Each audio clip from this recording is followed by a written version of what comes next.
Hello बच्चों, कैसे हैं आप। क्लास 9 का नया चैप्टर अब हम लेकर आए हैं क्योंकि ग्रेविटेशन हम कर चुके हैं। नेक्स्ट चैप्टर है वर्क एंड एनर्जी। क्लास 9 का बहुत इंपॉर्टेंट चैप्टर है, फिजिक्स का सेकंड टर्म 2 का जो सेकंड चैप्टर है वो हम आज स्टार्ट करेंगे। वर्क एंड एनर्जी हमने करना है। अब वर्क भी हम दो टाइप से करते हैं, एक तो इफेक्टिव वर्क डन होता है, एक यूजुअल वर्क डन होता है। तो हमने दो अप्रोच स्टडी करनी है, एक तो जो हम डेली लाइफ में देखते हैं और एक साइंटिफिकली अप्रोच क्या कहती है कि कैसे हम कोरिलेट करते हैं पॉजिटिव वर्क डन को या इफेक्टिव वर्क डन को। मोशन चैप्टर हमने किया हुआ है, हमने फोर्स स्टडी किया हुआ है। फोर्स क्या होता है, क्योंकि फोर्स से ही क्या होता है हमारी जो नई एप्लीकेशन जनरेट होती है, क्योंकि फोर्स को भी तो हमें मेजर करना है। वो मेजरिंग जो डिवाइस होती है उसे हम वर्क बोलते हैं जनरली, ठीक है। तो हम अब पहले तो देख रहे हैं यूजुअल अप्रोच क्या होती है। In everyday activity the term work is usually equally for mental work and for physical work. हम मेंटल वर्क का मतलब क्या होता है कि जब हमारा माइंड वर्क कर रहा होता है किसी भी फोर्स के अगेंस्ट या किसी भी जो हमने अगर मान लो मेंटली अगर हमें वर्क की बात करनी है, डेट मीन्स मैं कुछ ना कुछ रीड कर रहा हूं या कोई न्यूमेरिकल सॉल्व कर रहा हूं, तो वो सारा क्या होता है मेंटली वर्क होता है। फिजिकली वर्क डन, जैसे मैं किसी ऑब्जेक्ट को लिफ्ट कर रहा हूँ, ठीक है, किसी भी वेट को मैं लिफ्ट कर रहा हूँ, तो ये फिजिकली वर्क के अंदर आ जाता है, जिसके अंदर हमारे मसल्स काम करते हैं, ठीक है ना, मसल्स वर्क करते हैं। अब देखो जैसे ये है, in reading book we put our self mentally in thinking about a simple और डिफिकल्ट प्रॉब्लम। अगर हम कोई बुक रीड करते हैं तो हम ये देखते हैं, हम अपना, ठीक है ना, क्या लगा रहे हैं, माइंड लगा रहे हैं कि कौन सी सिंपल प्रॉब्लम है और कौन सी डिफिकल्ट प्रॉब्लम है, हम ये डिफरेंशिएट करते हैं, ठीक है। उसमें हम क्या करते हैं, अपनी मेंटल एबिलिटी लगाते हैं, ठीक है। तो वो मेंटल वर्क डन हम उसे बोल देते हैं। सेकंड केस देखो, in holding a weight without moving. मैंने क्या किया, एक वेट को लिफ्ट कर रखा है लेकिन मैं मूव नहीं कर रहा, ठीक है ना, लेकिन मैं अपना एफर्ट तो लगा रहा हूं ना, ठीक है। Third, in carrying a load and moving horizontally with uniform velocity. क्या हुआ, मैंने एक वेट लिया और अपने सर पे रख दिया, जैसे कुली वर्क करता है, अपने सर पे रख लिया और मैं मूव कर रहा हूं विद कांस्टेंट वेलोसिटी चेंज नहीं कर रहा, अपने सर पर मैंने वेट रखा, ठीक है, और मैं मूव कर रहा हूं, जो एक कुली वर्क करता है, ठीक है। ये भी क्या हुआ, कैरी लोड तो कैरी कर रखा है ना उसने, उस पर तो इंपैक्ट हो रहा है।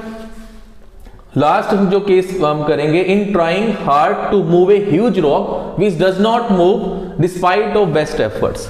क्या हुआ, चलो रॉक मतलब एक पहाड़ है, मैं चट्टान है, मैं उसके ऊपर फोर्स लगा रहा हूं लेकिन चट्टान मूव नहीं कर रही, लेकिन मैं तो एफर्ट लगा रहा हूं ना, मैंने तो एफर्ट किया, मैंने तो अपनी एनर्जी यूटिलाइजेशन किया, ठीक है। चलो हम सिंपल सा एग्जांपल लें, अगर मुझे इस वॉल को डिस्प्लेस करना है तो मैं अपना एफर्ट लगा रहा हूं, ठीक है, लेकिन ये वॉल डिस्प्लेस नहीं हो रही है, ठीक है।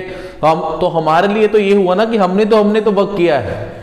तो ये सारी जो हमने अब प्रॉब्लम किया, चाहे वो मेंटली थी चाहे वो फिजिकली थी, ये सारी की सारी टर्म्स अगर मैं साइंटिफिकली एक अप्रोच की बात करूं तो उनके अकॉर्डिंग, साइंटिस्ट के अकॉर्डिंग या उस अप्रोच के अकॉर्डिंग हमने कोई वर्क नहीं किया है, ठीक है ना, मतलब क्योंकि इफेक्टिव वर्क डन नहीं हुआ हमें, ठीक है।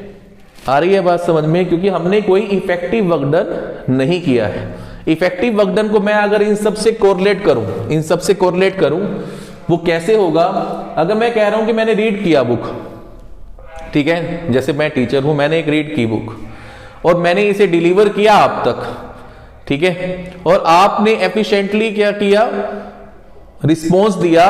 रिस्पॉन्स किस टर्म में आप लोग देते हैं, जो आप जितना भी आप स्टडी करते हैं उसका रिस्पॉन्स हमें किस टर्म में मिलता है, एग्जाम की टर्म में मिलता है, और आपने वो आउटपुट दी, ठीक है। अब हम उसको कंपेयर करते हैं कि मैंने ऐसे डिलीवर किया और आपने इतनी आउटपुट दी, ठीक है। जो आउटपुट रिजल्ट होता है वो वर्क डन की फॉर्म के अंदर होता है कि मैंने कितना इफेक्टिवली मैं आप तक अपनी बात पहुंचा पाया, और आपने उसके रिस्पॉन्स में पेपर कितना अच्छा डिलीवर किया, आपने कितना रिजल्ट आउटपुट दिया, वो वर्क डन की फॉर्म में आएगा, ठीक है। सिर्फ मेरा डिलीवर करना वो वर्क डन की फॉर्म में नहीं होता। Second, in holding a weight without moving. अगर मैंने होल्ड करके रखा हुआ है लेकिन मैं मूव नहीं किया, अगर मैंने आपको एक काम दिया कि इस ऑब्जेक्ट को आपने शिफ्ट करना है, मतलब कुछ डिस्टेंस मैंने आपको बता दिया कि डिस्टेंस पे मुझे इस ऑब्जेक्ट को मूव करवाना है, अगर मैंने इसे यहां से लिफ्ट कर दिया, ठीक है। लेकिन आप उसे जो सी पोजीशन मैंने आपको बताई थी वहां तक अगर आप उसे नहीं लेकर गए, अगर आप उसे वहां तक नहीं लेकर गए और मैं आया मैंने देखा कि ये ऑब्जेक्ट भी यहीं का यहीं है, चाहे आपने इसे काफी देर तक उठा के रखा, लेकिन जहां मैंने इसे बोला था पहुंचाने के लिए आपने इस ऑब्जेक्ट को वहां डिलीवर नहीं किया, तो मेरे लिए क्या होगा, मैं तो यही बोलूंगा ना यार तूने तो आज कोई काम ही नहीं किया, मैंने तुझे बोला था कि इसे यहां से दूसरी जगह पर शिफ्ट करना है, लेकिन आप ये बोलोगे मैं तो इसे काफी देर तक ऐसे उठा के खड़ा रहा, लेकिन ये क्या होगा, वर्क डन क्या होगा, 0। ठीक है, मतलब हमें फोर्स की भी रिक्वायरमेंट होती है और हमें डिस्प्लेसमेंट की भी रिक्वायरमेंट होती है कि मुझे इसे एक एंड से दूसरे एंड पर पहुंचाना भी है, तब वो क्या कहलाएगा, वर्क डन कहलाएगा। नेक्स्ट है in carrying a load and moving horizontally with uniform velocity. अगर हमने सर पे रखा हुआ है, ठीक है, लेकिन मैं मूव ऐसे कर रहा हूं, ठीक है, मैंने लोड को रखा हुआ है सर पे लेकिन मैं मूव हॉरिजॉन्टल कर रहा हूं, तो इसका मतलब क्या हुआ, फोर्स की डायरेक्शन कैसी होनी चाहिए, जिस डायरेक्शन में डिस्प्लेसमेंट हो। लेकिन अब फोर्स कहां लग रहा है, देखो वेट जो होगा सर पे वो कहां होगा, वर्टिकली डाउनवर्ड। वर्टिकली डाउनवर्ड का मतलब क्या हुआ, वो तो हो गया वर्टिकल सेक्शन में, मतलब अलोंग दिस साइड, ठीक है, अलोंग दिस साइड। लेकिन हम मूव कहां कर रहे हैं, अलोंग दिस साइड। अब इन दोनों की डायरेक्शन क्या हुई, 90 डिग्री एंगल हो गया, तो वर्क डन क्या हो जाएगा, 0 हो जाएगा, क्योंकि जिस डायरेक्शन में हम डिस्प्लेसमेंट कर रहे हैं, जिस डायरेक्शन में मैं लोड को लेके जा रहा हूं, वहां तो मैंने कोई फोर्स लगाया ही नहीं उस डायरेक्शन में, उस डायरेक्शन में फोर्स की वैल्यू क्या है, वो तो 0 है, इसलिए फिर वर्क डन की वैल्यू क्या हो जाएगी, 0 हो जाएगी। तभी साइंटिफिकली उस वर्क डन की वैल्यू क्या है, 0 है।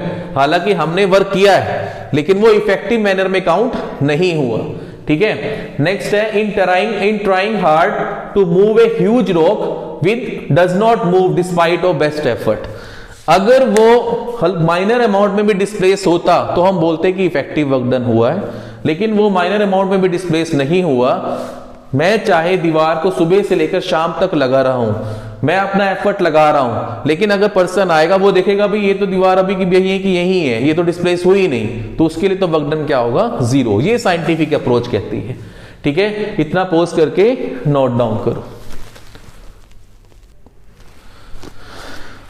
नेक्स्ट हमने करनी है scientific concept of work. Scientifically कैसे हम प्रूव करते हैं कि वर्क हुआ है। When an object is pushed on a floor, हमने पुश किया, ठीक है, by applying unbalanced force. Unbalanced force apply करेंगे ना, हमने फोर्स स्टडी किया है, बैलेंस्ड और अनबैलेंस्ड फोर्स हमने स्टडी किए थे। बैलेंस्ड फोर्स में क्या होता है कि ऑब्जेक्ट अपनी पोजीशन चेंज नहीं करता, ठीक है, तो बैलेंस्ड फोर्स में तो हमेशा हमें वर्क डन क्या मिलेगा, वो 0 ही मिलेगा। हमने क्या किया, अनबैलेंस्ड फोर्स अप्लाई करना है and it moves through some distance, कुछ डिस्टेंस वो मूव किया, तो हम बोलेंगे work is said to be done. जैसे मान लो ये हमारे पास कोई फ्लोर है, ठीक है, और यहां पर एक ऑब्जेक्ट पड़ा हुआ है, हमने क्या किया, फोर्स अप्लाई किया, पुश कर रहे हैं, ठीक है, डायरेक्शन हो गई। तो कुछ टाइम के बाद क्या हुआ, ये बॉक्स यहां पहुंच गया, by applying this force object जो है वो यहां पर पहुंच गया, तो उसने कुछ ना कुछ जो है वो डिस्टेंस ट्रेवल किया, से डिस्टेंस इज s, ठीक है।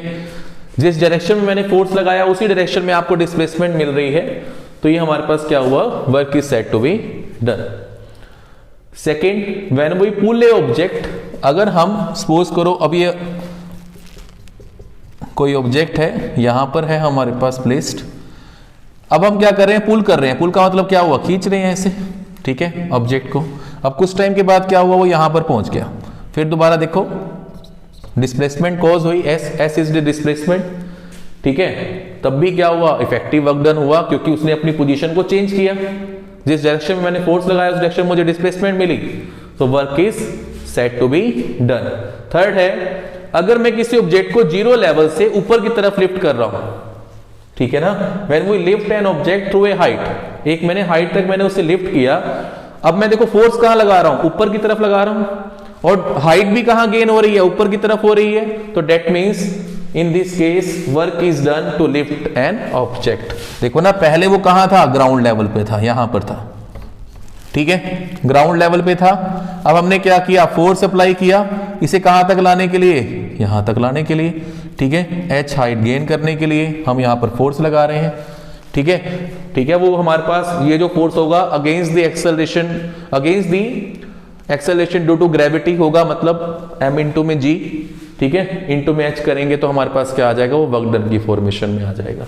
क्योंकि देखो फोर्स भी मैं यही लगा रहा हूं और हाइट भी मुझे यहीं पे मिल रही है उसी डायरेक्शन में, तो हमारे पास क्या आ जाएगा, यहां पर भी क्या हो रहा है, वर्क डन हो रहा है। ये साइंटिफिकली अप्रोच होती है कि हमें वर्क को करने के लिए दो पैरामीटर की हमेशा रिक्वायरमेंट रहेगी, फोर्स और डिस्प्लेसमेंट, ठीक है, दोनों चीजों का होना बहुत जरूरी है। अगर सिर्फ और सिर्फ ऑब्जेक्ट के ऊपर हम फोर्स लगा रहे हैं और डिस्प्लेसमेंट नहीं हो रही, वर्क डन जीरो। अगर हम किसी ऑब्जेक्ट के ऊपर कोई फोर्स नहीं लगा रहे, ठीक है, और हम कह रहे हैं कि वो डिस्प्लेसमेंट हो रही है उसके अंदर, तब भी मतलब फोर्स की रिक्वायरमेंट भी हमेशा हमें रहेगी, ठीक है। अगर मैं फोर्स नहीं लगाऊंगा, जैसे मैं इस ऑब्जेक्ट को नीचे गिर रहा हूं, मैंने इसके ऊपर कोई फोर्स नहीं लगाया, ठीक है, ये तो एक्सीलरेशन ड्यू टू ग्रेविटी से ही डाउन आ रहा है, तब अमाउंट ऑफ वर्क डन फिर दोबारा हम क्या कंसीडर कर लेते हैं जनरली, मतलब अगर मैं डिस्प्लेसमेंट कोस करे, फोर्स ना लगाएं, तब भी हमारे पास वर्क डन क्या रहेगा, जीरो रहेगा, ठीक है ना। आ रही है बात समझ में। हमें दोनों पैरामीटर की रिक्वायरमेंट रहती है, अगर एक पैरामीटर गिवन है एक नहीं गिवन तो हम वर्क डन कैलकुलेट नहीं कर सकते, ठीक है, इतना नोट डाउन करो। देखो हमने वर्क को स्टडी कर लिया कि हम किस किस टर्म्स को वर्क बोलते हैं, ठीक है, तो अब हम जनरल अब हमने सारी इसकी इंट्रोडक्शन स्टडी कर ली है। वर्क क्या होता है, it is the product of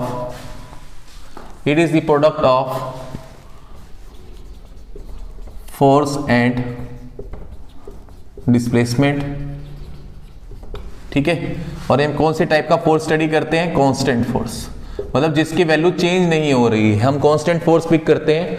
हालांकि हम वर्क डन निकालते हैं फॉर नॉन कांस्टेंट फोर्स भी, जो फोर्स वेरिएबल होता है, लेकिन वो हम 11th में करेंगे, ये अभी आपके सिलेबस में नहीं है, 11th का पार्ट होता है। तो हमने फोर्स की वैल्यू कांस्टेंट रखनी है, मतलब 10 न्यूटन है तो 10 न्यूटन है, वो चेंज नहीं हो रही है टाइम के साथ, ठीक है, टाइम के ऊपर डिपेंडेंट नहीं है या डिस्टेंस के ऊपर डिपेंडेंट नहीं है, फोर्स की वैल्यू कांस्टेंट है। It is the product of force and velocity or force and displacement. It is the product of force and displacement.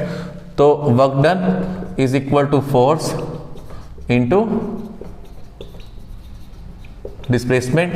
Force is denoted by F and displacement is denoted by S. ठीक है, तो F into में S कर देंगे तो हमें क्या मिल जाएगा, work done मिल जाएगा। अब SI यूनिट ऑफ वर्क क्या होगी, देखो फोर्स की यूनिट क्या होती है, न्यूटन, डिस्प्लेसमेंट की एसआई यूनिट क्या होती है, न्यूटन मीटर, ठीक है, फोर्स की एसआई यूनिट होती है न्यूटन, डिस्प्लेसमेंट की एसआई यूनिट होती है मीटर, तो न्यूटन मीटर जो हो जाती है हमारे पास एसआई यूनिट हो जाती है वर्क की, और इसको हम क्या बोलते हैं, जूल भी कहते हैं, ठीक है, this is also known as joule, ठीक है, यहां तक कितना पोर्शन, ठीक है। और अगर मैं इसकी सीजीएस सिस्टम देखें, सीजीएस यूनिट ऑफ वर्क, तो न्यूटन की सीजीएस यूनिट क्या होती है, डाइन, और मीटर सेंटीमीटर में, डाइन सेंटीमीटर क्या हो जाएगा, सीजीएस यूनिट हो जाएगी। और अगर इसको कंबाइन यूनिट को हम बोलते हैं अर्ग, ठीक है, तो हमें ये रिलेशन भी पता होना चाहिए, रिलेशन बिटवीन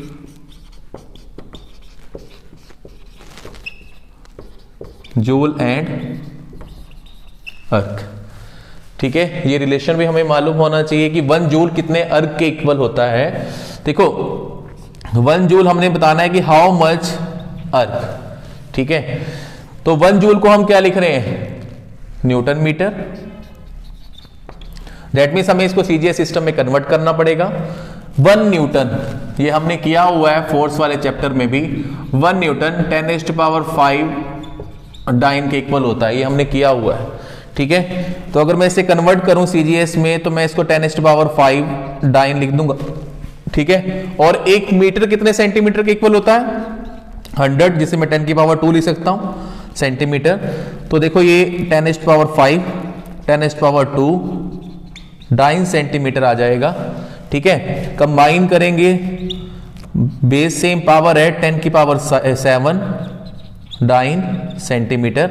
अब डाइन सेंटीमीटर क्या है, अभी किया हमने, इसको हम क्या बोलते हैं, अर्ग, तो ये बन जाएगा 10⁷ अर्क। न्यूटन मीटर क्या है 1 जूल।